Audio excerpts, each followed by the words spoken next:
Бүгінде 3 казгушниктің әңгімесі. Иә, казгушниктер. Негізі қазір ректор бізде Жансейіт Түймебаев па, соған кіріп айту керек еді. Біз казгуды жарнамалап жатырмыз деп, иә. Тегін реклама деп та. Жоқ, негізі биліктерде казгушниктер көп. Кім былай тарасаң, оның барлығы казгуш шығады. Казгу немесе нархоз. Иә. Бізде қазір негізі билікте өте көп адамдар. Біз бітіргелі қанша жыл болды? Бізде бір өзіміздің комьюнити қалыптасқан сияқты, бітіргенімізге қанша жыл болсақ та, сол біздің араласатын ортамыз, әлі кәсіп болсын, қандай болсын, сол өзіміздің казгушниктермен ғана біргеміз, соларды қолдаймыз всегда. Казгуда біз казгуға түскен кезде енді журфактың білім деңгейі енді кішкене қазір әркім әртүрлі айтады да. Мен бір пост жазып казгуға кіре алмай қалған бір журфак туралы оқу бітіргеннен кейін пост жаздым да. Антиреклама пост болды. Иә. Маған енді журфакты бітіргеннен кейін көп адам жазады ғой. Журфакқа түскім келеді, не істейсің деп. И мен айттым, мынау дұрыс емес деп. Бірақ казгудан алғаным ол орта. Ең басты білім емес, ол жерде бір керемет мамандық емес, орта алдым, жақсы орта алдым. Ең бастысы сол менің кейінгі өміріме әсер етті да. Басын мен қазір өз студент өмірімді еске алдым. Мен негізі сабаққа бармайтынмын. Ұстанудың бәрі сондай болған сияқты. Сабаққа казгудың алдында тұр, мындай аллейка бар. Күні түні сөйлеп отыратынбыз скамейкада. Сонда бір ағылшын тілі Шахан Мұртазаның қызы Алма Шаханна: Қожалиева, сіз сабаққа неге келмейсіз? Мен білем сіз сабаққа келмейтін. Мен сізді көремін, өмір скамейкада отырасыз. Сабаққа неге келмейсіз сонда дейді маған ұрсатын. Ең бастысы сол орта ғой. Мен қазір жолдастарым балалар түсіп жатыр ғой енді неге сабақ институттарға, неге сонда сұрайды ғой менен. Ал Тоғжан, сен білім саласында көп жұмыс істедің, шетелге жіберейік па, Қазақстанда оқысын ба деп. Сонда ең бастысы студенттік болған кезде қай жерде оқығаны емес, ол ортаға байланысты дейді. Егер Қазақстанда жұмыс істеймін десе, онда тек қана осы Қазақстан вуздарынан түссін деймін. Егер Қазақстанда болмаймын десе, онда шетелге түссін деймін. Өйткені қазір мысалға мен де көріп отырмын ғой, бүкіл сол кездері араласқан кісілерім қазір мысалға маған көп көмектесіп жүр. Өйткені олар көбінесе қазір неде жақсы орындарға кірген немесе жұмыс істеп жүрген. Сондықтан ең басты орта. Сондықтан егер қай жерге түсемін десеңдер, бірінші Қазақстанға түсіңіз, егер Қазақстанда жұмыс істейін десеңдер. Бірақ менен де көп сұрайды ғой, сіз осы қазуды тәмамдадыңыз, түсейін бе, түспейін бе, қандай ақыл кеңесіңізді айта аласыз деп. Мен айтамын, енді жауапкершілікті маған итермеңіздер, ол сіздердің таңдауларыңыз. Бірақ егер ол ақылы оқу болса, мен бәрібір де ойлаймын, қазудағы білім ақысы берілетін білімге сай емес. Өйткені қазіргі таңда ең сондай бір жиі ауқымды өзекті факультеттердің бірі миллионнан жоғары білім ақысы. Бұл ақшаға егер көкірегі ояу, көзі ашық болса, мен ойлаймын, шетелден де білім алуға болады бұл ақшаға. Мен айтып отырмын, ең бірінші ертең бәрібір Қазақстанда жұмыс істейін десем, ертең араласатын жігіттерін, қыздарын барлығы осы біздің қазақстандықтар болады. Сондықтан бұл білім сапасында емес мәселе. Бірінші кіммен араласып жүресің? Өйткені бәрібір сол жігіттермен, қыздармен ертең сен жұмысқа араласасыз. Сіз араб тілін бітірдіңіз? Араб тілін бітірдім. Сондықтан оқуға түскенде қай жерден мысалға қазір көп биліктегі немесе жұмыстағы компаниялардың бастықтары көбісі СДУ-нікі, казгу-нікі және КБТУ-нікі. Ол негізі шындыққа ұқсайтын сияқты, себебі сен 4 жыл бір жерде оқып келесің, немесе Қазақстанда мысалға саяси карьераңды жасау үшін 4 жыл оқып келесің, ешкім танымайсың да. Ешкім емессің, сен өз ортаңда. Ешкім танымайсың, сен мықты кәсіп иесі бол, бірақ сен ешкім танымайды. Сен оны дәлелдеу керексің ғой. Ал ана жерде мысалға кішкене потенциалың болса да, мысалға Диананы танимын ғой мен. Алдында тартып алайық, жақсы жігіт еді ғой, жақсы қыз еді ғой деп мысалға. Солай болатын сияқты ол шын. КБТУ-ның өзінің комьюнитисі бар, казгудың комьюнитисі бар, СДУ-ның комьюнитисі бар. Олар бәрін бір-бірін тартып жатыр. Енді бір жақсы жаман екенін білмеймін, бірақ енді жағдай осылай. Бірақ ал шетелге тек қана осы бакалавриатты бітіріп, кішкене 1-2 жыл жұмыс істеп, шынымен де осы кәсіп маған керек па, керек емес па деп, сосын ғана магистратураға түсуге болады. Магистратураны енді шетелде оқу керек. Немесе бір ғылымды қуғың келсе, білім ғылым жағынан өзіңді шыңдағың келсе, онда шетелде білім алған әлдеқайда дұрыс шығар. Жоқ, шынымен де жақсы маман боламын десең, кәдімгі сол маманда кішкене 1-2 жыл жұмыс істеп, осы қазақстанда. Шынымен де маған керек па керек емес пе соны өзін көріп сосын ғана магистратураға шетелге ары қарай дамыту үшін иә. өйткені енді магистратура бізде ондай дәрежеде төмен.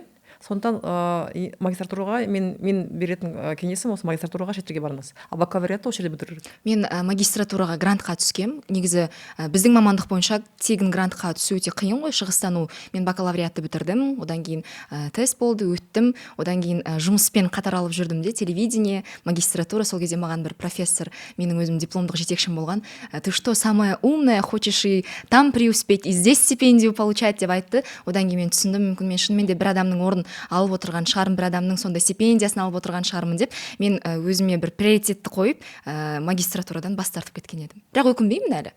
Дұрыс деген сияқты. Сосын қазір онлайн оқулар да көп қой. Иә. Онлайнда түсуге болады. Мысалы Казгуде немесе нархозда оқып, онлайн басқа қатар алып жүруге де. Иә.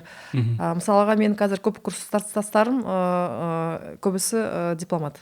Мына Шахрат Нұрышев Қытайда, Арман Исағалиев Катарда, елшілер болды. Көп жігіттеріміз елші. Жақсы сондай кәдімгі ардақты, беделі үлкен, шынымен де кәсіби ретінде беделі үлкен азаматтар.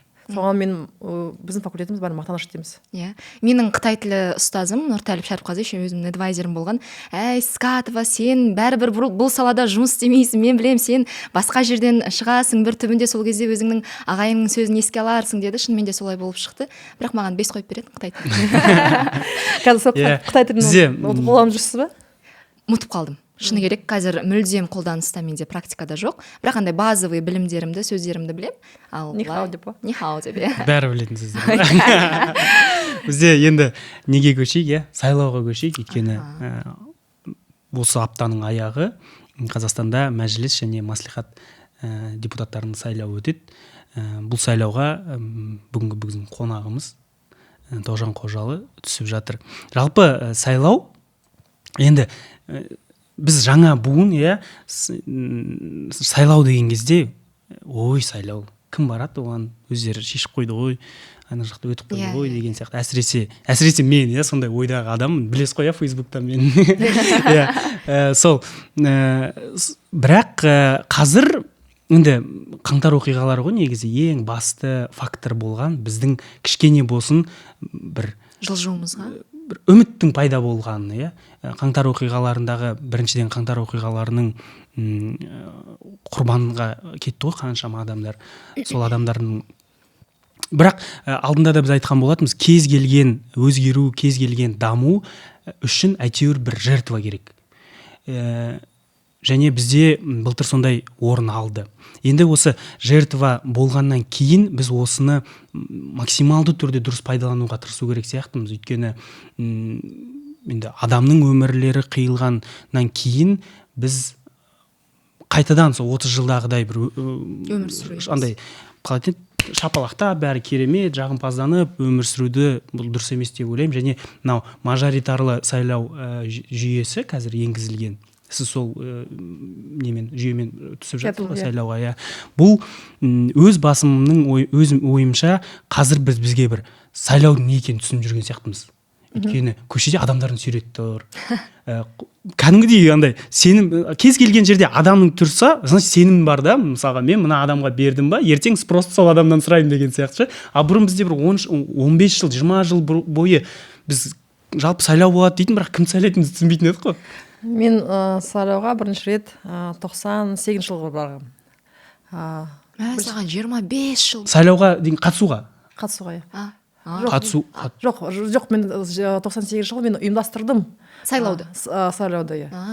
Жастардың арасында. Мен негізі 50-демін. 51-ге. 50-де? 50-де. 78 жылғын. Мамонт дедім ғой, мамонтпын. 50. Ұқсамайды, иә? Ұқсамайсыз ғой. Мамонт. 78 жылғымын, мен университетті 94 жылы бітіргем. Сондықтан біз дүниеге батқан кезде бітірген. Мен ол кезде жоқпын әлі планда да. Көремді, мен мектепте бітіргенде күйеуім мектепке барған дедім да. Сол сияқты. Сол сияқты 98 жылы бірінші сайлауды өткізгенде, сонда бізде қатты үміт болған. осы елді өзгертеміз, совет дәуірінен шықтық, колониалдық болдық, қазір елді жаңғыртамыз. Бірақ өкінішке орай 30 жыл өтті ғой енді сол кезден бері, 25 жыл. Сонда жүйеміз қайта оны кәдімгі цементтеп қойдық та сол. И қазір сол жүйенің кішкене былай цементі түсіп, бетоны түсіп, кішкене сондай арасында тесік пайда болған қазір куәміз. Мен адамдармен, тұрғындармен сөйлесіп жүрмін. Бұрын бармайтынбыз, бәрібір шешті ғой деп, солай болды. Ал енді қазір осы жылы міндетті түрде барамыз деп. Өйткені сосын бізге көреді ғой, біз көргеннен кейін, ал сендер де адамды екенсіңдер ғой деп бізге қарайды. Сондықтан қазір өзгеріс болуы мүмкін. Егер бірақ сол өзгерісті біз пайдаланбасақ, қайтадан сол цемент болады. Сол осы цемент болмау үшін, бетон болмау үшін бізге сайлауға бару керек. Және тәуелсіз кандидаттарға біз дауыс беруіміз керек. Мысалға, ең басты сондай назар аударатын ол мәслихаттар. Мәжіліс емес, мәжіліске 30 адам барады, тәуелсіз деп. Бірақ 30 ішінде қазір біз көріп отырмыз ғой, мысалға менің округымда 33 нем бар, оппонентім бар. 33-ің ішінен тек қана 5-еуі ма, 4-еуі ма тәуелсіз. Қалғандары партиядан. Ақ жол, республика партиялардан, Нұр Отаннан. Сонда бұларда сол 30 орынға бұларда таласып жүр. Бүкіл республика бойынша. Алматыдан 3 адам барады тек қана. Сон 3 адамы әрбір округтан бір адам. Сол әрбір округтан қайтадан партиядан барады ма, или немесе тәуелсіз адам барады ма? Шынымен де елін ойлайтын, партияның қамын ойламайтын, сондай шынымен де адам барса, онда ол біздің үмітіміздің орындалуы. Сондықтан біздің қазіргі сайлауға баратын адамдардың осыны ескеру керек. Егер бармаса, сонда қайтадан сол аманат кіреді біздің орнымызға. Ақ жол. Олар партия список бойынша да өтіп тұр. Және Былайда тұр. Независимый деп барады, бірақ член Нұр Отан деп, член аманаты деп барып жатыр да. Және қуыршақ партиялар көп қой бізде. Аты бөлек болса да бәрібір сол аманаттың нелері ғой, адамдар ғой. Сондықтан бару керек. Өйткені біз қайтан сол аманаттарды бәрін кіргізіп, қайтан сол тәуелді парламентті, тәуелді мәслихатты біз қайтан көреміз. Сонда цемент қатайып қалады. Және мәслихаттарға көңіл қатты бөлу керек. Өйткені егер мәжіліске тек қана 30 адам барса, 30%.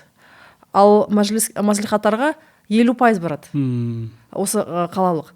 Аудандық олар 100% нелер болады. Адам мандаттар. Осы ауылдық жерде райондардың мәслихаттарын оларда 100% адам мандаттар барады. Бірақ адам мандаттар барлық оларда партиядан адамдар болуы мүмкін. Бағанағы одномандатник болып тіркеледі, бірақ негізі өзі басқа республиканың немесе аманаттың мүшесі. Көбінесе аманаттық шығар. Ауылдың өзі деп қоятын. Мысалға қазіргі Алматының бойынша сайысқа түскендер кандидаттар, олар көбінесе аманат пен республика. Енді республика жаңа партия, мүмкін оларға жол беруге болады, бірақ шын айтайын, еш партияға сенбеймін. Қазір 7 партия ғой бас аяғы, иә? Сайлауға түсіп жатыр. 7 партия. Негізі былай қызық науқан болып жатыр. Көреміз, енді бірінші бір үйренеміз ғой. Бірақ сайлауға бару керек. Алматы бойынша сайлауға тек қана 29% адам барады. Сонда 7% бармайды.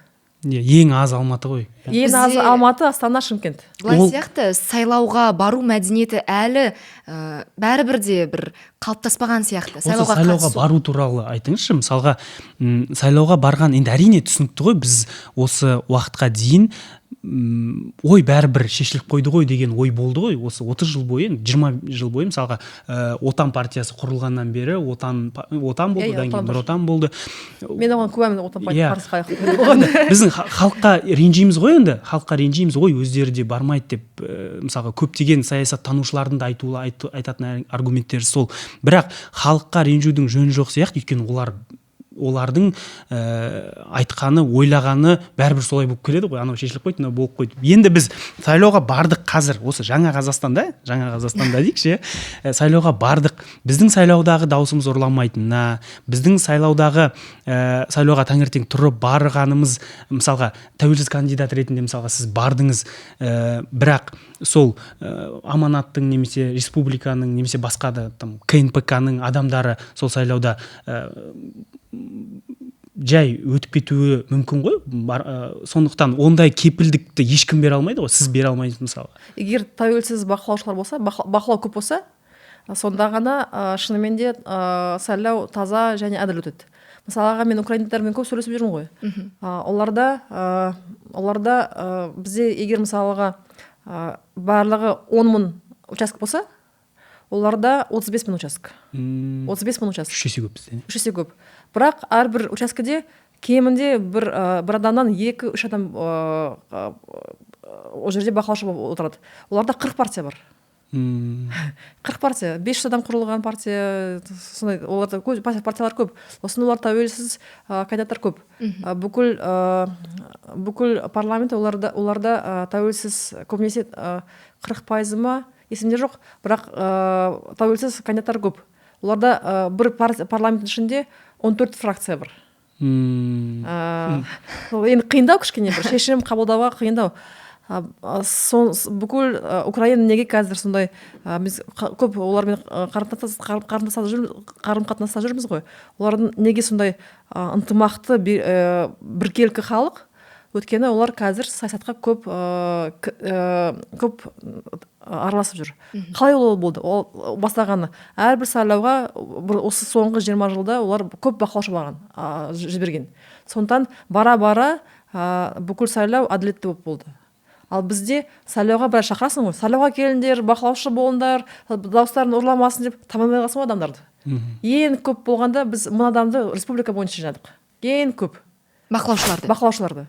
1000 адам деген немене? Ол сенде 10.000 участка бар. 9.000 участок. Бір-бірден де жетпейді, әр участок. Енді 9.000 участокте сен сайлаудың нәтижесін бұрмайлай аласың деген сөз ғой. Иә. Егер оны бақыласаң, кәдімгі принцип тұрдан қарасаң, 10.000 участка бар, тек қана бүкіл Қазақстан бойынша тәуелсіз 2000 примерно 2000 бақылаушы болса, сен 30%-ында жаппайсың. Мысалы, біз Белоруссия көп қараймыз. Олар next анау деп, олар осындайға өзгерістерге Тихановскаяның пайда болған тек қана 30% учаскелер олар қадағалады. Осы 30% шығарып, олар бүкіл адамдарды митингке шығарды. Ал егер 100% шығарған кезде Лукашенко баяғыда жоқ болатын еді. Хотя бы 50% болса. Демек, Тоғжан ханым, сіз айтасыз, сайлау неғұрлым әділетті әділ өту үшін біздің халық, соғұрлым біздің қоғам белсендірек, бейжай қарамай араласу керек. Ол бақылаушы болсын, ол дауыс беретін азамат сайлаушы болсын. Мысалға мен кеше біз Райымбекте сенбілік өткіздік. Сонда біз 300 адам барып, волонтерлермен кеше сенбілік тырнап, шөптерін бәрін алып, сонда адамдар рахаттанып жатыр. Ой, қалай күшті болды,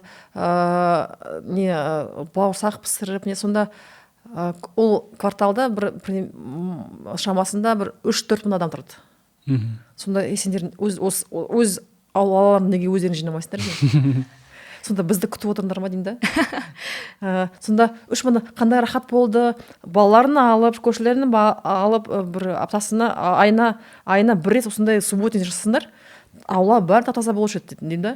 Сонда дворник жақсы жинамайды дейді. Дворник оған қарамай, бір дворник ол мынаны қашан бір дворник оның зарплатасы 67 сом теңге. Оны қашан сыпырады. Егер бір рет, хотя бы айына бір рет бір жексенбі күні шығыңдар, балалар да риза болады. Күн жақсы, шуақты болып тұр.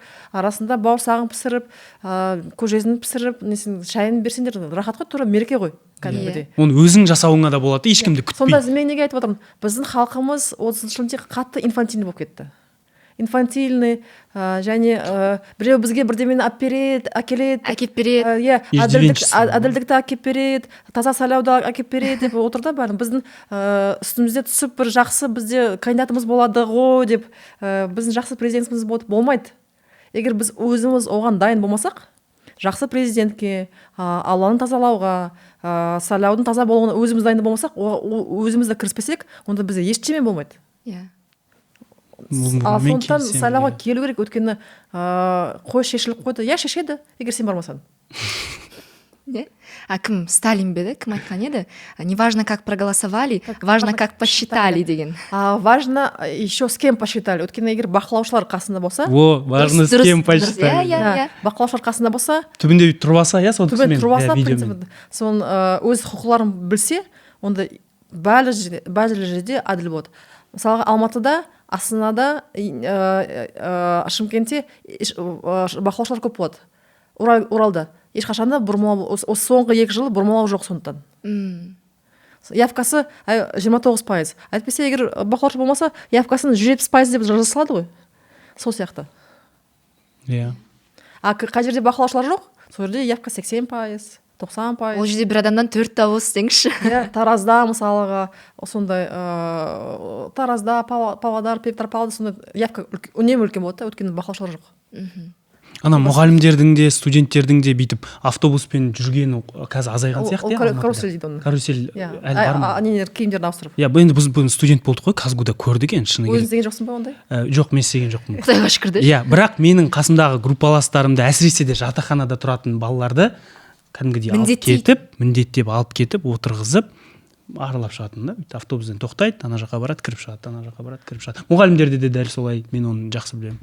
Мысалға айтады, мысалы қазір студенттер бұрын, қазір енді аздау, бұрын біз кезімізде бізге декан бір жиналып, осыған дауыс бермесеңдер, сен ендер, конечно, бізде демократия дейді да, бірақ енді я запомню дейді да декан. Сонда мен ойлаймын, ол кезде телефон ештеме жоқ, 90-шы жылдары.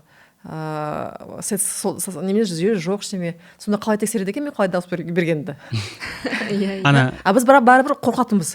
Біліп қояды ғой, егер басқаға біреуге дауыс берсең. Шынымен де просто неге былай шантаж, бірақ сосын ол бәрібір контроль жоқ болатын. Қалай түсіреді, қалай біледі мен кімге дауыс бергенін? Анонимно ғой барлығы. Сонда бәрібір қорқатынбыз. Осыған байланысты 19-шы жылы сайлау болды ғой, президент сайлауы. Сөзде мен туысым айтады да, мұғалім да, бізді алып кірді дейді 4 мектепке. Мұғалім ғой. Ана барып кірді дегенде өздерің барыңдар деген ғой, 4 мұғалім. Одан кейін ол отчет жібереді, фото. Мен бардым, на участокке бардым, мен мынаған дауыс бердім деп. Жоқ, оны сұрамайды екен. Құр участкінің алдында келдім де дауыс бердім. Сосын айтады да, мен 4 участкеге кірдім, 4-еуінде де Қосановқа бердім дейді да дауысымды. Сол сияқты. Менде бір подружкам бар, ол неге дауыс сайлауға барған жоқ та, сонда Тоғжа бір участканы фотоға түсіріш, маған ұқсас қыз түсіріш артынан. Саған маған жібере салшы дейді. Солай істедім. Артынан бір кішкене ұқсастау қыздардың фотосын жібердім де оған да, міне кетті деп. Сенсің. Сол өзінің басына солай жіберді. Масқара адамның кішкене бір біздің азаматтарымыз үрейі бар да қатты. Ол егер үрейі сонда басып қалғанда құлдық сондай. Құлдық сана ма? Құлдық сана әлі жүр. Мысалға мен Украинаға барғанда, мен Украинада қараймын ғой, бұлар неге соншама әдемі дейді? Шынымен әдемі ғой. Украинкалар әдемі болады ғой. Өте славянская внешность қой. Жоқ. Былай түрін қарасаң, картошка нос, ана мынау мұрны ұзын, қызыл не сондай. Бірақ бәрібір былай келбеті бәрі дұрыс емес. Бізден де әдемі емес, несі түрі бойынша, несі пішіндері бойынша. Бірақ әдемі. Сонда қарайсың, неге әдемі деп таң қалдым. Өйткені былай қарасаң, сонда еңсесі биік, былай кеудесі ашық, сондай кәдімгі гордый болып келе жатыр да. Сосын олар содан бері мен қараны кимейтін болдым. Сіздер қарада отырсыңдар. Мен қараны кимейтін болдым. Олар бәрі сондай түрлі түсті киім киеді. Кішкене яркий нәрселер кию үшін ішіндегі рухтық, өзіне сезімдегі қатты болу керек. Егер қараны сұрды кесен, сен бәрібір көрінбей қаласың, арасында массаның арасында көрінбей қаласың. И кішкене жүресің, көрінбей, нормально, не видно деп. Түсіндім. Ал біздікілер сосын Алматыға келгенде қарасам, бәрі қарада, сұрда, сосын былай еңсесі түсіп, кішкене былай сутуларлар көп, сондай. И сосын көздері өшіп қалған. Көбісінің от жоқ. А украиндықтар от бар да көзінде. Сондықтан әдемі. Түрлі түсті киім киіп, былай кеудесі ашық болып, кәдімгі сондай модельдер сияқты. Гордо болып жүреді да сондай. Қорықпай ешкімнен. Бірақ әрине олар қаннан өтті ғой. Қанша майдан болды, 8 жыл соғысып келе жатыр, енді олар кішкене сондай өз рухты бар. Егер рухы бар халық болса, олар әдемі болады. Рухы жоқ болған халық, басып қалған халық болса, әдемі болып, қанша пішін әдемі болса да, әдемі болмайды.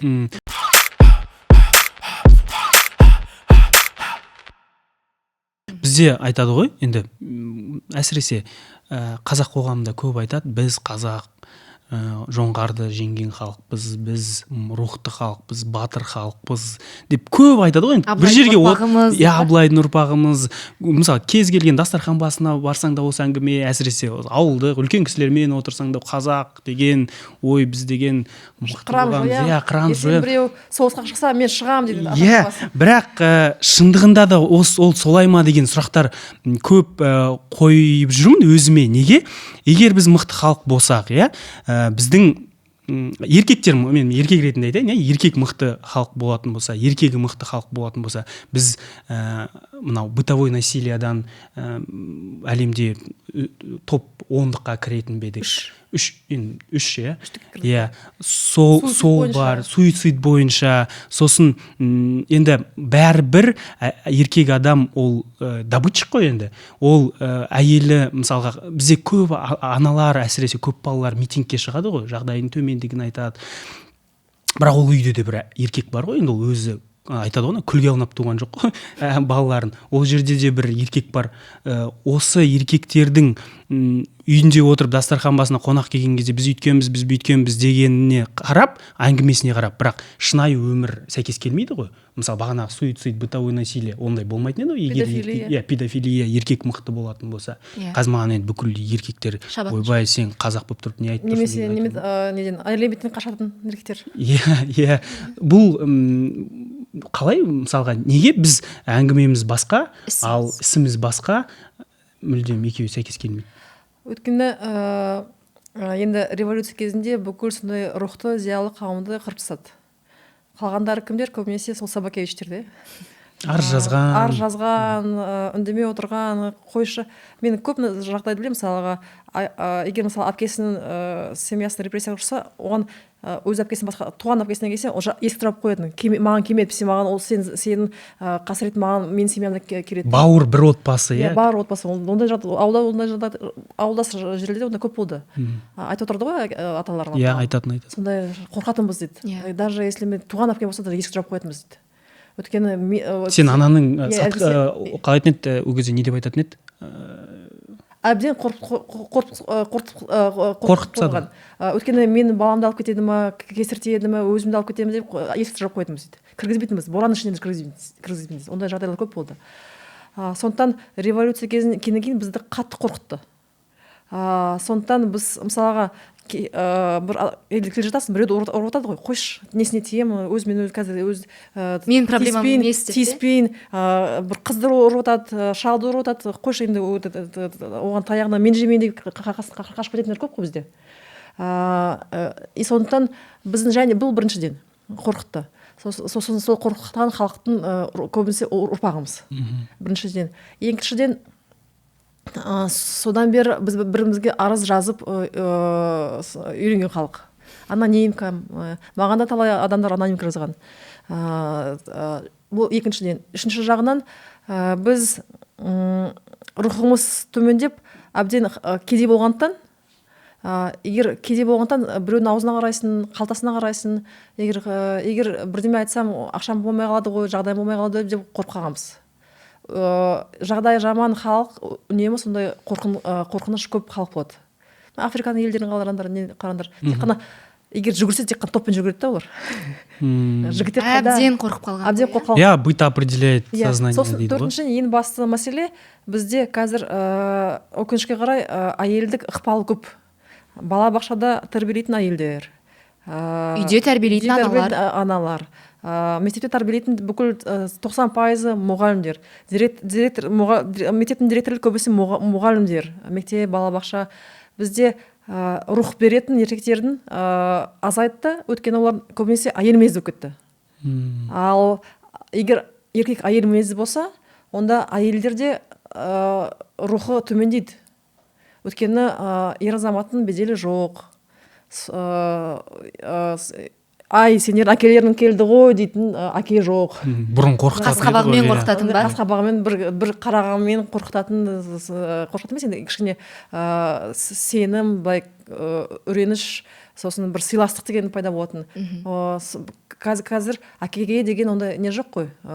Әкеге деген ардақтау, соны сыйластықпен қарау ондай қазір жоқ балаларда. сосын қазір Европаның несі ықпалы әке шеше деген дос деген бар ғой. Әке шеше деген дос болу керек деген. Әке шеше деген мен психологтармен сөйлестім, қазақи психологтармен, осы жақсы нелер бұрынғы мектепте бітіргендер. Әке шешенің балаға деген дос емес. Әке шеше деген кәдімгі балаға әке шешесі болу керек. Оларды сыйлайтын, кішкене қорқатын, олардың авторитеті жүретін. Қазір ата-аналардың балаға деген авторитеті жүрмей жүр. Қазір баланың авторитеті мықтырақ Сіз дейсіз. қорқамыз ғой, көңіліне қарап, қойшы қабағына қарапсыз ғой балалардың да, қорқыныш бар. Сондықтан осы бәрі тәрбиеден. Егер тәрбиеміз шынымен де мындай кәдімгі қазақи тәрбие болса, қазақи дегенде ұрып салу емес, или әйел қатын орында отыр деген емес. Бізде осы нәрсені ажырату мүлдем жоқ сияқты, қазақи тәрбие деген кезде әйел үйде отыру керек, ол күйеуіне қатты сөйлемеу керек, қарсы сөйлемеу керек, айтқан орындау керек деген. Тек қана кухняда болу керек. Иә, кухняда болу керек, ол залға тек шай құюға кіру керек деген сияқты қонақ келген кезде. Осындай бір не бізде бір андай қатты қап-қара, не әппақ қылып тастайды да. Ортасы жоқ. Ортасы жоқ. Бізге ықпалмен енді өзбектерді сыйлаймын, бірақ осындай отбасылық еркектің орны мынау, кімнің әйелдің орны мынау деп кішкене өзбектерге келген. Бұрмаластық жағдай. Әйел ер кісілердің отырған жерге кірмеу керек деген, солдың басына отырмау керек, қасына ол еркектің. Біз өмірі дастарханда бірге бөлмейтін ғой, ер кісілер мен әйел кісілер. Және айтамда, әйелдер бізде егер былай қатты момын болған жоқ, басып қалған әйелдер. Өткені біздің әйелдеріміз атты шаба білетін, шоқпарын алып бірге соғысқа да шығатын, қатысатын. Онда әйелдер басып қалған момын әйелдер болмауы мүмкін. Бұл мүмкін емес. Сондықтан өз немет ондай әйелдер сыйласта болған тек қана әйелдер болуы мүмкін. Егер басып қалған әйелдер немет атқа мінудің орнына да ешекке де отыра алмайды ондай кісілер, әйелдер. Енді әйелдер туралы айттық қой. Бізде квота бар, қазір 30% квота бар, әйелдер мен жастарға арналған. Осы квотаның өзі әйелдерді бүйтіп бөлу емес пе? Мысалға неге тең түспейді дейсің ғой? Тең болатын болса, жағдайды бәріне мүмкіндік беріп, олар мүмкін 50% алып кетуі мүмкін шығар. Собака друг человек деп атсыз ғой. Собака тоже друг человека деп. Собака китайцы вход запрещен деп, да? Бір жағынан, мысалға, егер квота бермесек, мүлдем кіргізбейді. Өткені біздің ер кісілеріміз, ер азаматымыз көбінесе осындай соңғы, айтып отырмын ғой, әйел мінезді болып кетті көбісі. Олар кәдімгі шовинистік тұрғыдан әйелдерге қарайды. Иә, былай. Мысалға мен саясатта жүрмін ғой. Қатын бастаған көш оңбайды деп, өмір естимін оны. Ең бір жиі еститін сөзіміз деңізші. Ең бір сонда айтып отырмын, домалаған намыс. Енді әрине екінші болып жүрді. Бірақ ешқашанда бір 4-ші, 5-ші, 6-ші болып жүрген жоқ. Көштің соңында деп. Көштің соңында жүрген жоқ. Асыл бәрін жинап түйетін, тамағын жинайтын әйел еді ғой бәрібір. Сондықтан әйтеуір сонда болмаса қасында жүретін біздің әйелдеріміз. Квота болу керек. Өйткені егер квота болмаса тіпті болмайды адамдар. Кіргізбейді теңізші әйелдер. әйелдер. Тіпті болмайды дәл қазіргі қазақ қоғамының түсінігі бойынша ғой. Өйткені қатты сондай әйелге деген шовинистік жағдай болып кетті бізде. Өйткені біз қазір осы әйелді қорғауға мәжбүр болған заманға келдік. Сондықтан қорғау үшін оған бұлдай барьерлер қойып қою керек. Кішкене алға шығару үшін көмектесу керек. Мен дұрыс түсіндім ме? Демек, қазіргі таңда билікте отырған саясаткер ер азаматтардың көбісі де әйелдердің саясатқа араласуын құптамайды. Құптамайды да, және немқұрайлық қарайды. Мысалы, мен осы казинерде жұмыс істегенде, енді кәдімгідей өзім бастықпын, еркектің қасында отырмын басып. Бірақ жиналысқа бірінші кездер келгенде, столдың басына отырамын ғой, басқа нелермен, басқа бастықтармен. Сонда маған жүгіріп келеді біреу. Ай, қызыма тұра ғой, қазір департаменттің директоры келеді деп дейді маған. Тұр дейді маған. Неге де тұрайын десем, ей сен қызсың ғой, мына қазір директор департаментке келеді деп. Ей мен ол директор департамент, мен одан да бастықпын дейді. Постоянно маған дәлелдеу керек та, мен де бастықпын дегенге. Мен де бастық бола аламын. Иә, мен де бастық боламын. Әйтпесе бізде ондай әйелдер бастық болады, немесе олар бастық болу үшін дәрежесі бар екенді кәдімгі сексистік тұрғыдан қарайды да бізде. Оларында бірдеме шешуге дәрежесі бар, ақылы бар дегенге сондай ондайды ойламайды.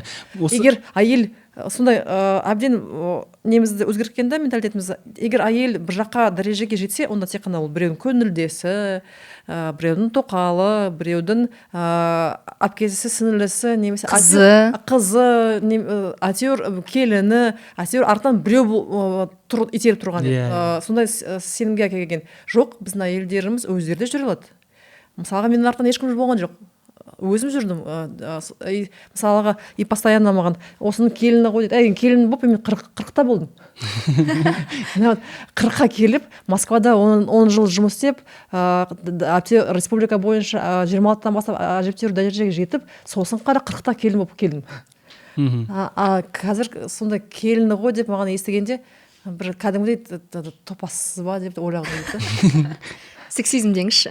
Мынау әйелдерге байланысты бір видео көрген баяғыда, осы егер әйелдер мысалға министр болып, облыс басқарып, қала басқарса, бізде мектептер дұрыс салынып, сосын балабақшалар, больницалар дұрыс болатын еді деген бір видео көрдім де, бір жай біреудің ойы.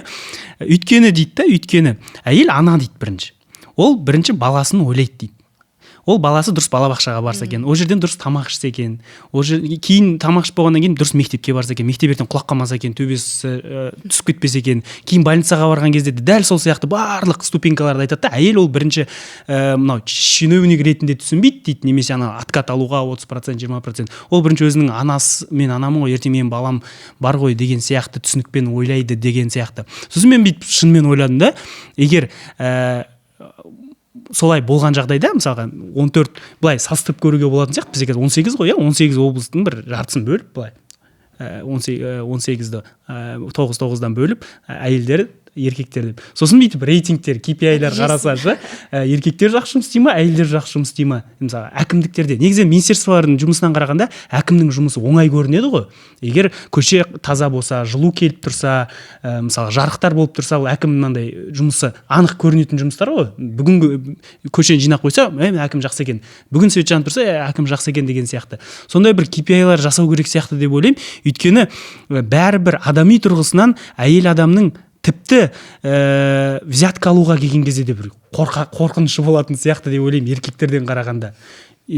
Қалай алам деген сияқты. Мен мысалға ең үлкен взятка әйелдердің арасында, ол бір туысқанын бір жаққа звондап ала салшы жұмысқа деп. Сол ең үлкен взятка осындай көбінесе. Мен сақтандыруда көп жұмыс істедім ғой, страхованияда. Сонда мындай автострахование болады ғой. Сонда несіне қараймыз, коэффициенттер повышающий деп. Әйелдер ма, еркектер ма деп қараймыз. Сонда әйелдердің понижающий коэффициент болатын. Олар аварияға аз түседі әйелдер. Егер түссе, мысалға, незначительный сызып кету, парковкасын дұрыс жасамағаны, сондай бірдемені кішкентай кішігірім сондай төлемдер болатын, сондай аварияға түседі да, көбінесе. Еркектердікі кәдімгі конструктивный бұт шыңғады ғой машинаны. Машина бұт шыңғылып, соған қарағанда біз айтамда әйелдер ондай менее авантюрист. Және мысалы игромандар болмайды әйелдер. Көп жағдайда. Қазір кеше ғана көрдім осы бір облыстарда замакім бірнеше миллиондарды ұрлап, 100 миллион, 100 миллионды ұрлап, кәдімгі казиноға кетірді оның барлығын. Қанша ақша, алды күні осындай жаңалық болды. Ондай әйелдерден ондай естіген жоқпын. Коррупционер, осынша ақшаны параны ұрлап кетіп қалыпты, ел асып. Бірдемені салып, мысалға мен Атырауда көрдім, бір әдемі мектеп салған күшті, бірақ туалеті жоқ. Туалеті далада. Сонда ойлайсың да, бұл қалай салды екен дейсің да, туалетсіз. балалар сонда қайда барады дейсің. И өйткені ол туалетті ұрлады кәдімгідей. Немесе мысалға Алматы бойынша кеше бір жұмыскерлермен кездестім. Мына ремонт жасау, коммунальный ремонт жасау, олар 1000 теңгеге істейді. Ал акимат оған 7000 теңге бөледі. Сонда арасындағы 6000 теңге қайда кетті? Иә. Сонда сияқты бұл барлық еркектер. Ал жаңа қазақ қоғамы туралы әңгіме қозғалды ғой. Енді әлі дайын емес, билік те дайын емес әйелдердің билікке, саясатқа тікелей араласуына. Қазақ қоғамы да дайын емес. Ал қашан біз дайын боламыз және дайын болу үшін не өзгеру керек? Мысалға, әйел міне бізде президенттік сайлауға түсті ғой бірнеше келіншектер, иә. Қарақат ханым болды, олардың енді. Бірақ бәрібір біз білдік қой, ешкім оларға жол беріп қоймайды елді басқаруға, президент болуға дегенде. Күшті әйелдерді билік бергізбейді президенттік болуға. Қарақатты қойды. Ол қарақат немене? Қазақтың әйелдері осындай болу керек дегенде шығарады. Сыпайы ана барын еркектің алдында бай жеп жүретін, иіліп жүретін әйелдер болу деп. Ұят дегенде. Сонда бұл орысша айтқанда пыль в глаза ма? Бізде негізі әйелдер не қоймайды? Бізде просто әйелдерді гендерная единица бар деп галочка қояды. Сол пыль в глаза, иә, міне бізде гендерлік теңдік сақталған, әйелдер қатысып жатыр. Мысалға, енді Әбдіхалықова болды. Әбдіхалықова, мен айтамын, гендерная ошибка деймін да мен көбінесе. Өйткені әйтеуір не істеді, не қойды, білмейсің, әйтеуір бір момын әйел, бір карточкасы жүреді, бір фотографиясы, әйтеуір бар бір әйел, әйтеуір бірдеме телевизордан жақсы көрінеді дегендей да. Ал не істеді, не жеді? Кім ба? Гүлшара Әбдіхалықова. Қызылорда облысының әкімі болды. Қызылорда болды. Госсекретарь болды. Госсекретарь ретінде ол не бітірді? Ол кездегі госсекретардың несі жұмысы, иә, ол грамота тарату, сондай бір сондай бір жұмыстар. Карин келді госсекретарь, бүкіл өзіне полномочияны істеп алды ғой. Иә, ол енді неге байланысты ғой. Қаңтар оқиғаларынан кейін бізде оның алдында істеді оны полномочияларын госсекретарь Карин. Көбейту кейін болған жоқ па? Жоқ, алдында. Алдында болды, иә. Алдында болды. Онда ол адамға байланысты. Бізде әрбір сондай лауазым адамға байланысты. Сондықтан бірақ әйел лауазымға келу үшін ол кәдімгідей өзінің рухты болу керек та әйел. А бізде бір кәдімгі орыс тілінің мұғалімі ғой Гүлшара да. Мұғалімді қоя берді момынды. Әйтеуір бір әдемі көрінеді, жақсы әдемі сөйлейді, қазақшасы жақсы деп сөйлейді, қояды, болды. Бірақ істері жоқ көбісінің. Сол сияқты көп әйелдер бізде осындай гендерная палочка. Отчет үшін. Мына қазіргі 30% әйелдерді қайсысын білесіздер? Депутат күшті әйел түсіп жатқан ба? Мен білмеймін. Мысалы қазір осы өткен мәжілісте кім болды күшті депутат? Әйелдердің 30% арасында 30%. Смирнова деген кісі бар ғой. Смирнова енді бір адам. Постоянно бір орыс болады. Годунова бар. Ол да орыс. Бірақ қазақтар арасында кім бар? Есімде жоқ. Мен де білмеймін. Бар ана кім Хамита ма бір әкемсің, күнімсің деп жүретін. Назарбаев мақтайтын. Иә, мақтайтын. Иә, сол ғана болды. Позор тоже гендерной политики, да, осыны. Позор.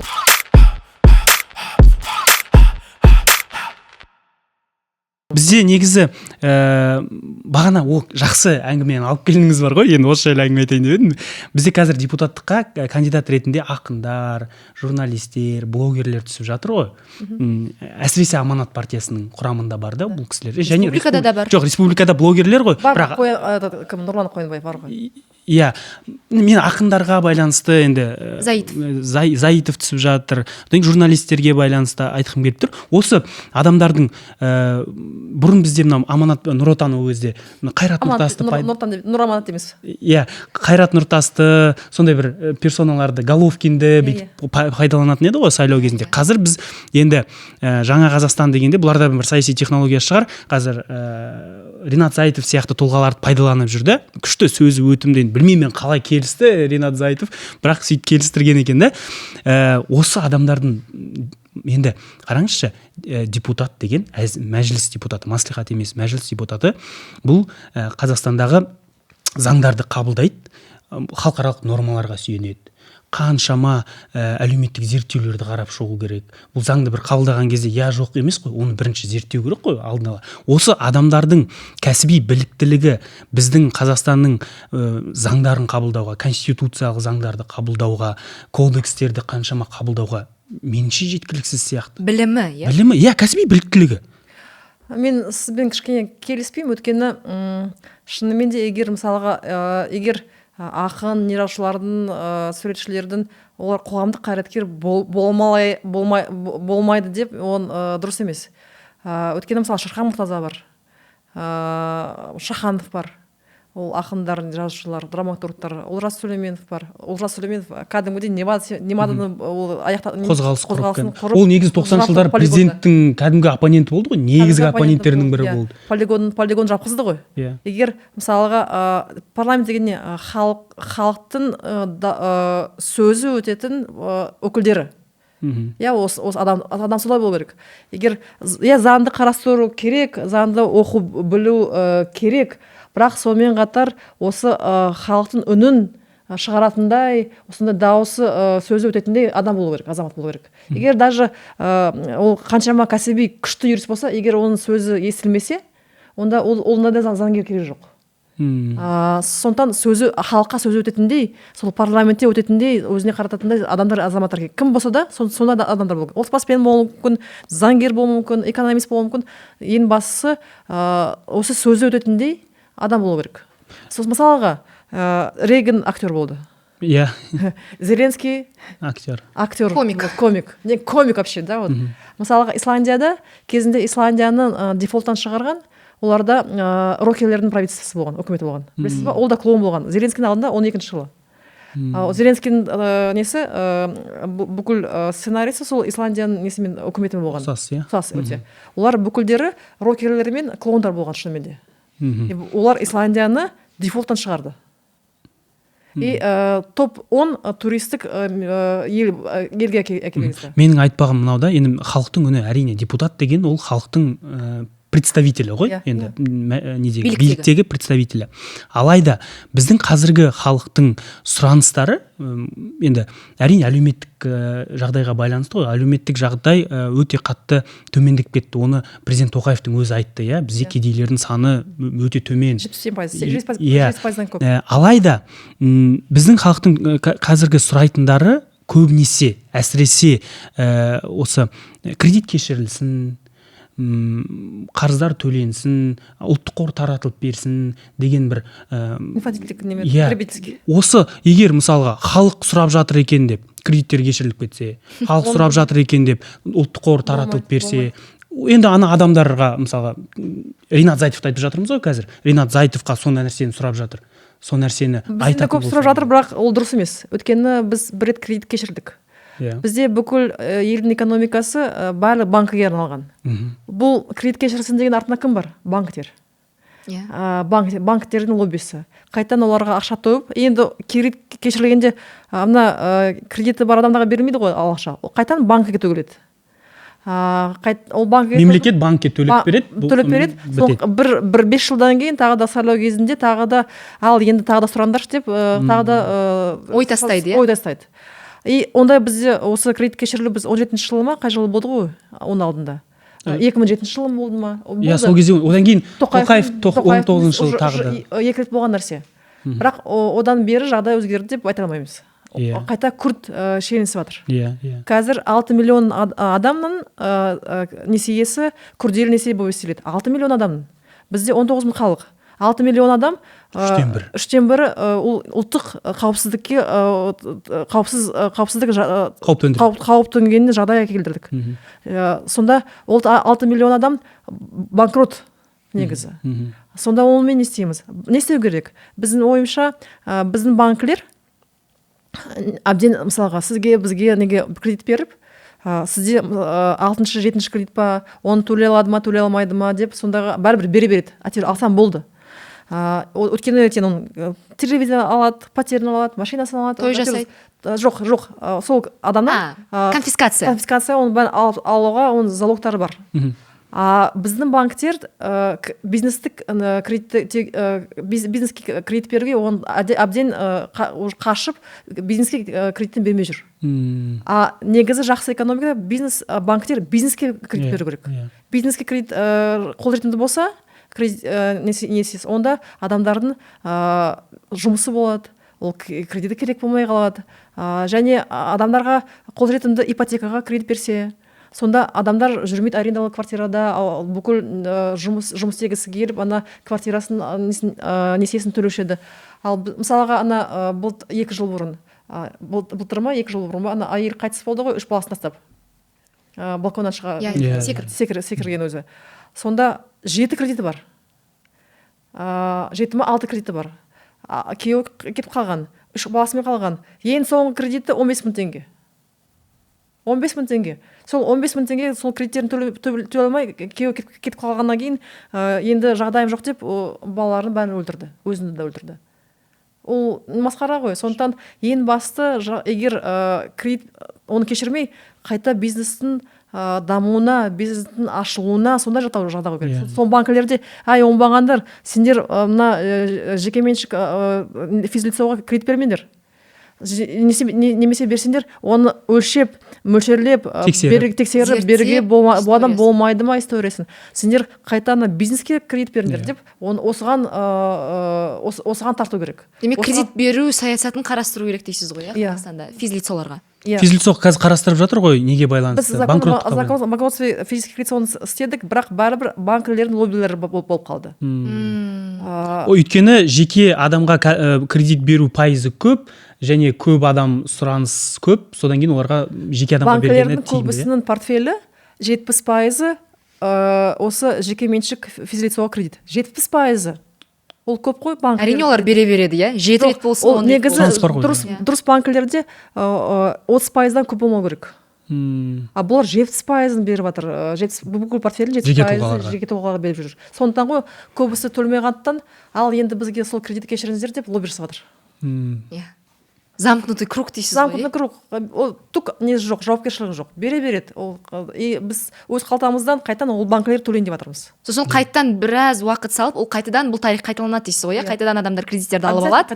Одан қайтадан кешіріңдер деп сұрайды. Олар ақшаны төгемесе, ана несиесі күрделі, немесе несиесі қиын адамдардың одан да енді 6 миллион емес, бірнеше жылдан кейін 8-9 миллион болды. Бір жылдың ішінде 1 миллионға өсті. Бір жылдың ішінде кредит алғанда 1 миллионға өсті. Именно күрделі немесе потребительский кредит. Төлей алмайтын кредит 1 миллионға. Төлей алмайтын адамдардың саны, сұмдық. Негізі қазір енді нанды алып жүрміз ғой кредитке, Касперпен. Рассрочкаға кәдімгі продукт алатындар болып. Жоқ, шынымен де кассада Касперет бар ғой. Бар. Бұл продуктыны киімді де Касперет қалады. Бізде жоқ, ол киімнің құрсын тамақ алып жүр ғой Касперпен. Бізде қазір мынау статистика шықты ғой, мысалға зарплатаның 50%-дан жоғарысы азық-түлікке кетеді. Енді ойлаңыз, ол азық-түлік, одан кейін квартирасы, киім-кешегі бар, коммуналкасы бар, төлейтін, сомен бітті. Мысалға менде кредиті бар. Жағдайым бар ғой, бірақ мысалы сыр, ірімшік. Бұрын тесігі үлкен ірімшікті көп алушы едім, қазір уже алмаймын. Өткені масқара бағасы өсті. Қазір тесігі жоқ ірімшік жейміз деңізші, тесігі жоқ, Костромской, ленгерский ірімшікті жеп жүрмін. Қымбат, өткені қымбаттап жатыр, маған да қымбат болып жатыр. Тіпті менің жағдайым орташа деп алып қарасақ дейсіз ғой, қазір уже бұрынғыдай былай алайық деп өткені санкциялар бар, өзіміздің өндірісіміз жоқ. Қазір бірдемен алайын сен, барлық не ресейлікі, не белорустікі. Сондықтан бізге осы көп қажерге тұш шықсан бәрі жерде тесікті бізде. Осыны дұрыс айттыңыз, себебі азық-түлік, продовольствие, мысалы біз Ресейге тәуелдіміз. Сосын суларға байланысты, біз мысалға өзендердің барлығы трансшекаралық өзендер, су проблемасы да бар, одан кейін экология ол өзімен өзі бөлек проблема. Бағана айтқандай, әрбір біздің саланы алып қарасаңыз, медицинаны коронавирус кезінде көрдік, әскери жағдайымызды Құдай көрсетпей ақ қойсын, бірақ енді ол жақта да меніңше үлкен тесік бар сияқты. Қаңтар оқиғасына да көп. Мысалға мен айтайын, біз Украинаға бізге сұраныс болған, бізге сухой пайыз жіберіңізші деп. Өйткені оларда үйлер бәрі қирап жатыр. Біз макарон анау пісірдік, жібердік, бірақ ол макаронды пісіретін олар жағдай жоқ. Кастрюль жоқ, газ жоқ, үй жоқ. Сондықтан бізге сухой паек жіберіңдерші деп бізге сонда сұраныс берген. Сонда біз сухой паекті алу үшін біз неге әскери министрлігіне, Миноборонаға, МЧС-ке біз сонда сұраныс жаздық. Сухой паектардың бар ма, жоқ па деп сатып алайықшы деп қарасақ, барлық ресейдік. Сосын Мариупольдан газ шашты ғой, противогаз сұрады. Сосын не сұрады, үйлерді жылытатын ба? Жоқ, үйлерді завалдарды тазалайтын инструменттер сұрады. Сосын бәрін сұрастырдық та қарасақ барлығы ресейлікті. Даже осы кашаны ботқаны барлығы ресейлік. Сонда біз масқара деп ойланып қалдық та, өйткені егер ертең соғысақ десек, біздің өз әскерімізге ботқа каша бере алмаймыз. Аш қаламыз. Өйткені бүкіл барлығы ресейдікі. Парадокс дейсіз ғой, иә? Парадокс. Ертең ресеймен соғысқа десек, кәдімгі противогазды ала алмаймыз. Өйткені бүкіл аммундирование, етіктер, тамағы бәрі ресейдікі. Бізде ештеме жоқ бізде. Қауіпті, иә, негізінде? Өте қауіпті. Біз онда шыққа берсен, шынымен де елін тәуелді, елін колония болып қалғаны, қалай осылай болып қалдық. Даже совет дәуірінде онда болған жоқпыз дейміз да. Былай тәуелсіз кезімізде қалай осындай тәуелді болып қалды деп таң қаласың. Біз сонда не әскерімізді, әскерді алып қарайтын болсақ, не тамақтандыра алмаймыз, не қолына қару-жарақ бере алмаймыз, не киіндіре алмаймыз. Не шекарамыз жоқ. Не шекара? Шекара мысалға, шекара деген немене? Шекара деген ана несі кәдімгі несі бар, шектеуі бар, проволокалары бар, ондай проволокаларымыз да жоқ. Ойланып қалады екенсің. Үнсіз ойланып қалады екенсің. Бұл осы өзіңіз айттыңыз ғой, бұл жағдайға қалай жеттік? Бұл коррупция, бұл шикізаттық экономика. Өйткені бізге мысалға бірдемені қазып сата салуға бізге оңай болды. Қазақстанда оны өңдеп емес, Қазақстанда алдында очередь тұр, сен соны сатып аламын деген компаниялар көп, әсіресе Россиядан. Біз уран барлығы тек қана Россия арқылы сатамыз. Мұнайды тек қана Россия арқылы сатамыз. Мысалға мен қанша казинер жұмыс істегенде уран сатайық десек, Ресей не бермейді, рұқсат бермейді. Жоқ, бұларға сатпайсыңдар, тек қана бізге сатасыңдар дейді.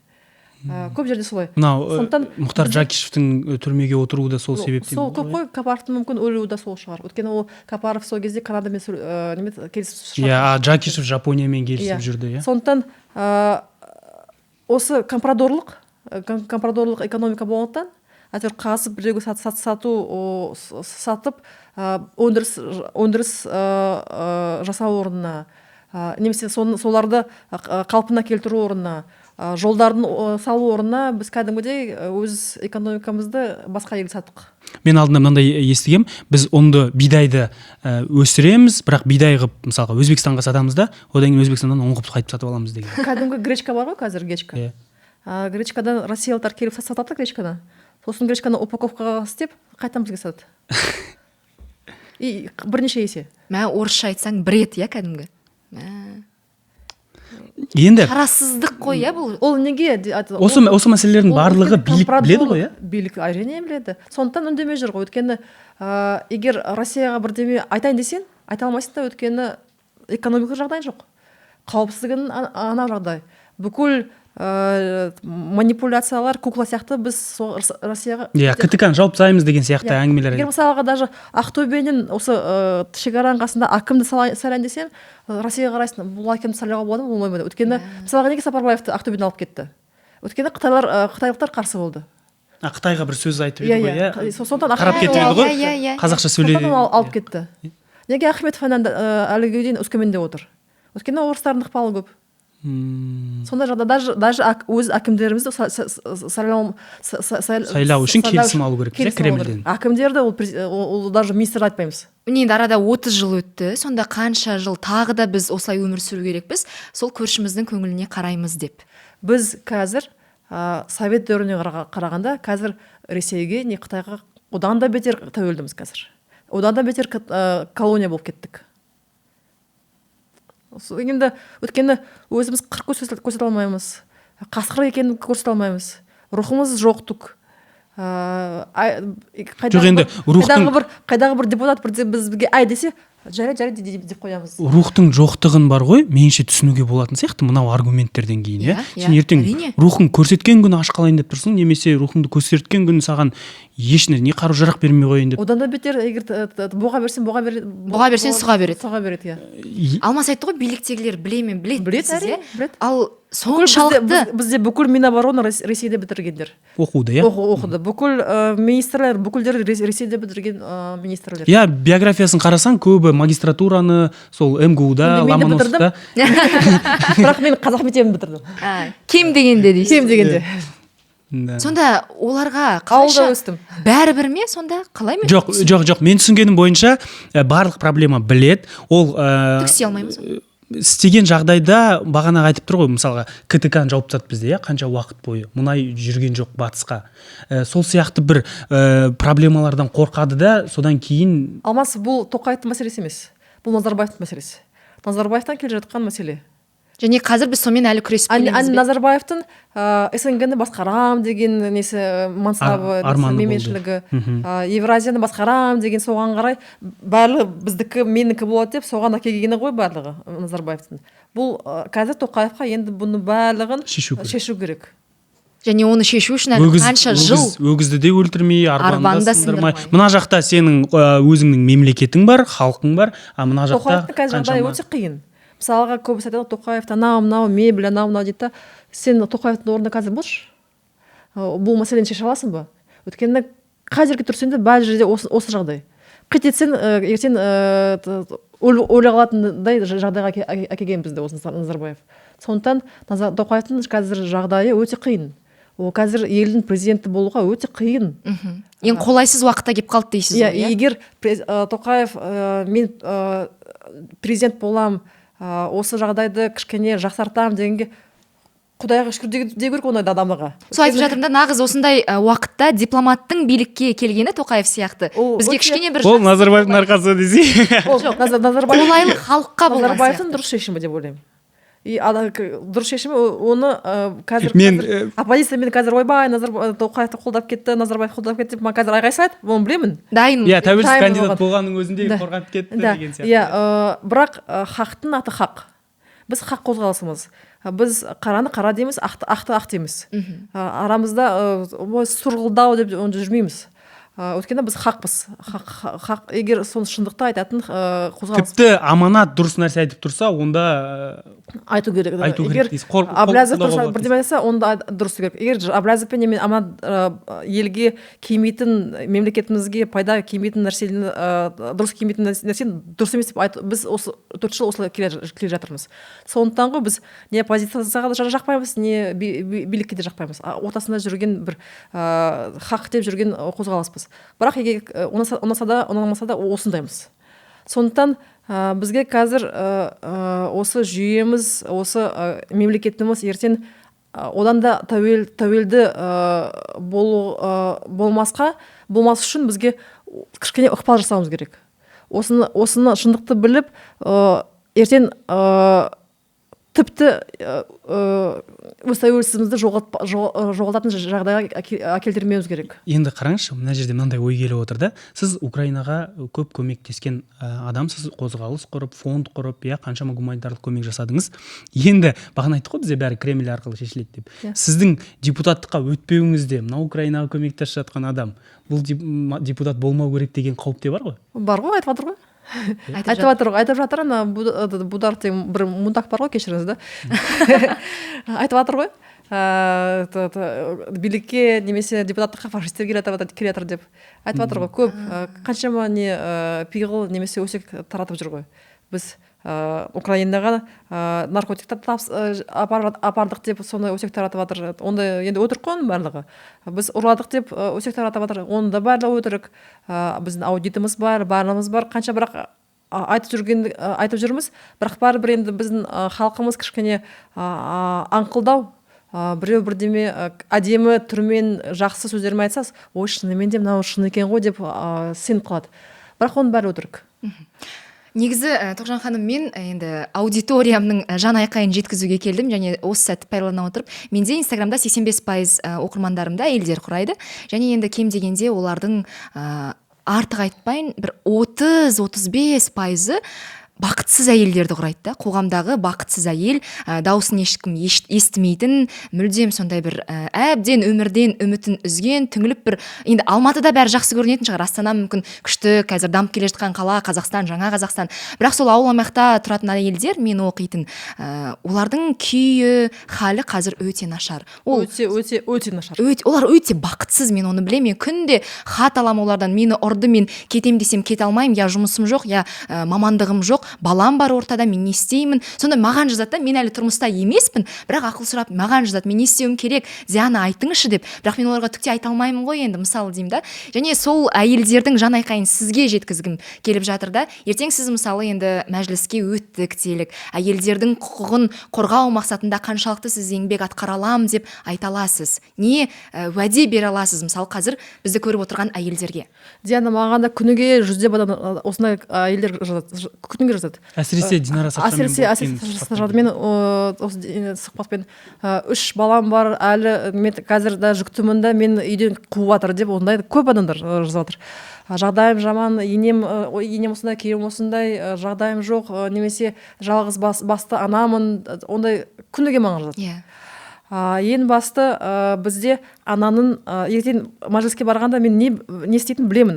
Бірінші осы семейный кодексті, отбасының кодексті өзгерту керек. Ол жеріне өзгерту керек. Ананың дәрежесін көтеру керек. Бізде ананың дәрежесі күрт түсіп қалған. Кәдімгі бірнеше баланы тусан, кәдімгі бір бишара, бір қайшы сияқты болып жүрсің. Кәдімгідей енді туып қалдым деп қойды. Бірнеше балам бар еді ғой деп өзін кемсітесің. Бір кәдімгі қайшы сұрайсың. Ол баланы сен тек қана өз отбасынан емес қой, тек қана Қазақстанға тудың ғой оны.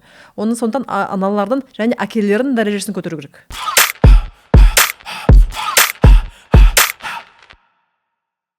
Осы бағана сіз айттыңыз ғой, ақты ақты, қараны қара деп айту керек. Мысалы Аймағамбетовтің реформасы. Дәл сол сияқты мәртебе көтеруді, мысалы кез келген мысалға саладағы мәртебені, одан кейін мысалы ананың мәртебесін көтеру арқылы біз шынымен осы мәселелерді шеше аламыз деп ойлаймын. Өйткені живой фактор мұғалімдер мәртебесі деген заң. Айырмашылық дейсің ғой. Иә, бұрынғы мұғалімдермен мен бұрын мамамды көрмейтінмін. Мектепте таңғы 6-та кетемін, 8-9-да бірақ келетін. Сабақ вроде 3-4 сабағы бар, бірақ не істеп жүр ол мектепте? Қазір мектепте сабағы бітті, келді үйге келді. Жақсы ғой. Бүкіл мұғалімдер мен Аймағамбетов масқара жақсы көреді да. Қаншама жылдан бері осы мұғалімнің дәрежесі, мұғалімнің жағдайын ойлайтын министр деп олар бүкіл сондай өте жақсы көреді. Енді солай сияқты әйелдердің де дәрежесін көтеру керек. Қыздың, әйелдің, ананың, апалардың олар мәртебесін көтеру керек. Өйткені әйелді сыйламайтын қоғам ешқашан да болмайды. Және Қазақстанда статистикаға сүйенсек, жылына кем дегенде 400 әйел тұрмыстық зорлық-зомбылықтан көз жұмады. 400 мың? Жоқ. Көз жұмады ма? Ал 400 мың адам жарақат алады, мүмкін ауруханаға түседі. Оның қаншама адамы әлі күйеуін өлтірді деп түрмеде отыр. Жай қорғанса, сонда олар түрмеде отыру керек. Және тағы бір айта кетейін, ол статистикаға енген адамдар ғой. Және білмей қалып, ескермей қалып, оларға айтпа, ұят болады дегендер қаншама мысалы. Және жақындаған Алматыда митинг өткен еді 8 наурыздың қарсаңында, осыған байланысты заңды күшейту мәселесі. Қазір билікте, мысалға енді сіздер әлі бармадыңыздар, бар ма әйелдің осындай құқығын қорғайтын әйелдер? Көрген жоқпын. Мысалға менің көзімде Қазақстанда әйелдің құқығын қорғайтын жалғыз бір ғана адам бар сияқты шырылдап жүретін, ол Баян Мақсатқызы. Сол ғана шырылдайды, үнемі бүйтейік, сөйтейік, кино түсірді, анау істеді, мынау істеді. Өткені өзі сондай өтті, құрбаны болды. Ал қазір ешкім жоқ па сонда билікте? Қалайша жоқ? Жоқ. Енді кім бар деп айтсыншы. Жоқ, ешкім. Менің ойымда ешкім жоқ. Мен көрмедім, өйткені естімедім. Баян Есентаева негізі сайлауға түссе меніңше. Баян Мақсатқызы Алагөзова. Баян Алагөзова, сайлауға түссе меніңше өтіп кететін еді. Зауреш Баталова, мысалы, оған бару керек еді. Бақытжан Төрегожина, кімді Халида, қазір менімен оппонент, Халида да барса жақсы болушы еді. Бірақ ондай адамдарды билікке кіргізбейді ғой. Тиімсіз олардың билікке келуі. Өйткені қазір билік ол мужской мир, еркектердің несі әлемі. Сондықтан өзінен ақылды, немесе өзінен кішкене рухы бар әйелдерді олар қорқады. Немесе елдің сенімі бар адамдардан, олар қорқады ондай әйелдерден. Өйткені ол намысына тиді ғой, мына еркектер. Ой, мен еркекпін, мына қатын неге жүр деп олар солай қарайды. Өте намысына тиді. Бізде тек қана бір секс объект сияқты көреді ғой. Сен әдемі болуың керексің, сыпайы сөйлеуің керексің. Еркекті сыйлап тұру керексің. Оларға көзбен қарап, ойбай деп. Амандасып, алдынан өткізіп дегендей. Өзімен қатарлас әйелдерді олар жек көреді. Және кіргізбейді. Қорқады. Сондықтан талпыну керек. Бәрібір енді әйел саясатқа немесе карьерада жүру үшін еркектен екі есе ақылды болу керек, екі есе рухты болу керек. және өзінікін дәлелдеу керек, айналасындағыларды мойындату керек, иә. Мен жай ғана мықты адам емес, мен мықты әйелмін де, және мен де көп нәрсені өзгерте аламын деген сияқты. Мен тек қана әдемі емес, мен ақылдымын да дәлелдеу керек та. Иә. Молчаливый собака болуымыз керек. Проблемаларыңыз қиын екен сіздердің деп. Иә, бізде осы подкасттың соңына келе жатырмыз, иә. Подкасттан түсінгенім бірінші әйелдер проблемасы ол. Мен негізі білесің ғой? Мен былтыр 8 наурызда митингке шыққан болатын өзім. Сөйтіп бәлеге қалған еркектердің арасында. Не істеп жүрсің деп ше. Иә. Подкаблучник деп сіз сразу. былтыр шықтыңыз ғой деймін, иә? Былтыр шықтым, мен осы жыл шыққан жоқпын, мен иә, алдым. мен былтыр сізді көрдім ғой. Иә, алдында болдым, иә. Одан кейін Украинаның митингінде көрдік бірге, жалпы Митингшілміз десек. көріп шығатын. Енді басқа тәсіліміз қалған жоқ қой. Амал жоқ деңізші. Амал жоқтар, иә. Иә, қорыта келген кезде әйелдер мәселесі бізде бар, сайлауға баруымыз керек, иә. Мен мысалға аманатқа, республикаға, байтаққа немесе тәуелсіз кандидаттардың атын атап айтпай ақ қояйын, дауыс беріңдер. Бірінші бастап көрейік баруды. Одан кейін бағана сіз айтқандай, екінші дауыс қорғауды. Үшінші кандидатты нақтылап дауысты зерттеге. Бүгін Тоғжан ханыммен жақсылап таныстық. Негізі бұрында таныс едік, бірақ әңгіме барысында бір одан ары тануға мүмкіндік туды. Рахмет сізге, осындай бір қызық әңгіме болды негізі. Өте ұнады. Жалпы біздің подкасттың да тақырыбы сол. Негізгі мақсаты да сол.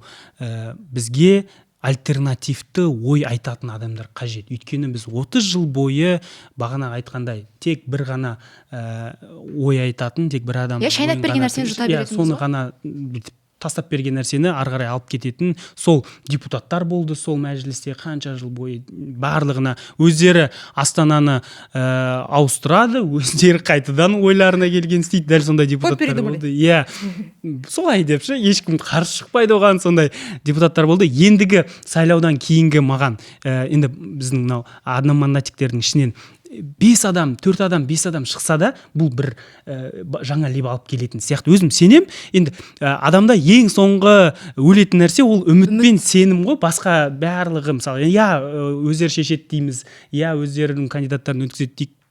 Бірақ енді бізде басқа вариант жоқ, амал жоқ қой, иә. Сондықтан үмітіміз сөнгенше соған әрекет етеміз, осындай площадка жасауға, осындай дүние жасауға. Енді әркім өзінің қолынан келген. Сіз өзіңіздің қолыңыздан келген сайлауға бара жатсыз, мен өзім қолымнан келген осындай площадка жасап жатырмын. Сіз өзіңіздің бағанағы әйелдер проблемасын айтып жатқаныңызды жеткізіп жатсыз. Біздің бір кем дегенде үлесіміз. Кем дегенде бір 0,0% үлесіміз деп ойлаймын. Сондықтан көп рахмет сізге.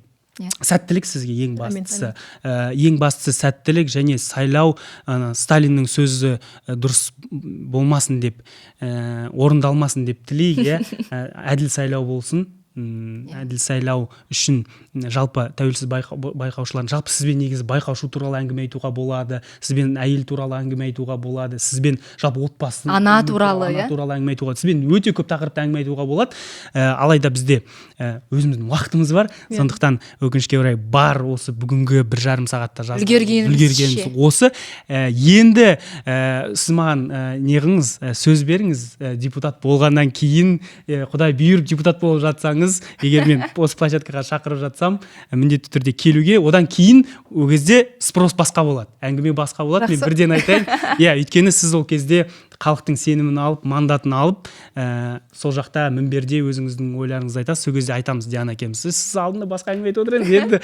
Немесе бүкіл мынандай тұрғындармен кездесіп жүрмін ғой. Осындай визитка беріп жүрмін. Сіздің мәжілістегі кандидатыңыз деген визитка беріп жүрмін. Ол жерде менің телефондарым бар. Бір қанша 20 мың ба 30 мыңға шығардық, бәрін тараттық.